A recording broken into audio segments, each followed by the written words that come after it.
Yo, what's up YouTube? This is Reese from Sing Manga and welcome to my review of Kenichi chapter 540, The Emptiness of the Power. I'm not sure whether that's the real title, but that's the title that was on the translation I read, so yeah. Obviously guys, this is out a bit late, as you know. Well, we at Sing Manga, we were obviously at Eurogamer yesterday, which was a hell of a lot of fun. You might find out a bit more about that soon. But yeah, onto this chapter, and oh my god, this chapter was freaking amazing. It was brilliant. Everything pretty much happened exactly how I wanted it to, but before I go into that bit there, which was awesome, the whole Rear Zenpaku crew, they decided reluctantly, how I must say, to go and assist Shiguru. Obviously, they didn't want to leave the whole one shadow there by themselves, because like, you know what, no, we finally got you cornered, we're going to do this thing, but we can't leave Shiguru on our own. It's 7-on-1, plus the kids are there, we got to go save him, So yeah, they had to go save him. But before, obviously, they left, like Akisame, he did actually go and make a point to Saigo. He's just like, Muse, are you sure you're really alright at that? You went to Tidap by yourself when you found out she was kidnapped, so are you sure you're going to just let him, you're just going to leave her with the guy you entrusted your, the thingies. Yeah, basically, the protective gear to. So obviously, the whole fact they just walked away is like, acknowledging that obviously means that Kenichi, he's just entrusting her to Kenichi.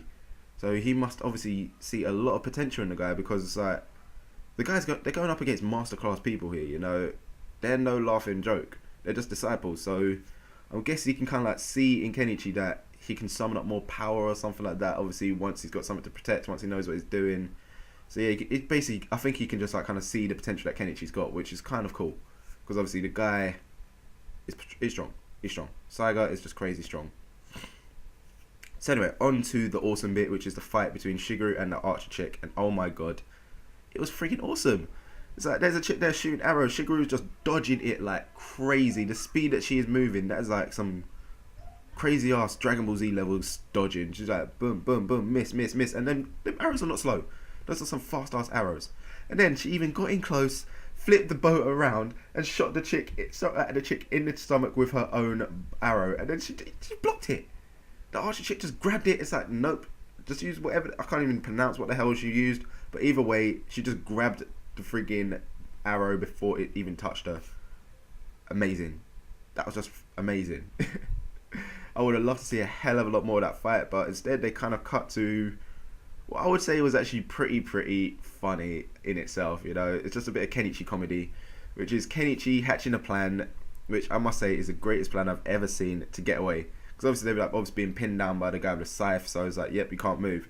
So Kenichi, his brilliant plan is, okay, we need 1 millisecond to kind of like, we just need an opening to be able to escape. So what does he end up doing? He's like, okay, gets up and starts doing the stupidest dance you have ever seen. And what's mad about it is the fact that it worked. It's like, oh my god, that actually worked. How the hell did you do that?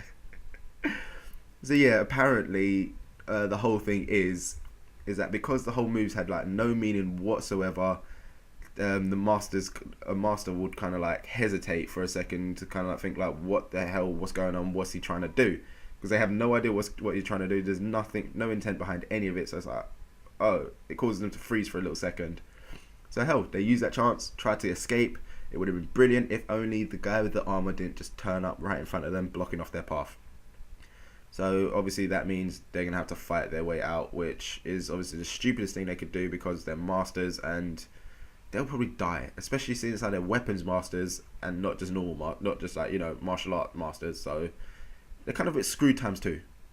So anyway, as they try to fight, it's like, oh god, they're definitely dead. That is until they are saved by the arrival of Christopher Eclair. And you know what? I'm not even going to pretend that I remember who these people are. Kenichi, there's been so many chapters, so many characters. I do not remember who these guys are, but apparently they're like something to do with Sayaki. So people, please tell me who the hell these guys are, because I literally am racking my brain and cannot remember. I haven't even tried to Google it. So please, if you remember who these lot are, tell me in the comments below. If they're the if they're like the army masters who were locked up, it's like, okay, they look completely different. So yeah, remind me please. So yeah, that there pretty much also just wraps up this chapter as well. I thought it was amazing. I loved it. The fight was brilliant between Shiguru and the archer chick. Exactly how I thought it would go. So usual guys, let me know what you thought of this chapter in the comments below. As usual, if you enjoyed the video, give it a little thumbs up. Really does help the series, and check out some of the other videos we do. check out what else we do on the channel and maybe subscribe. So I'll see you soon.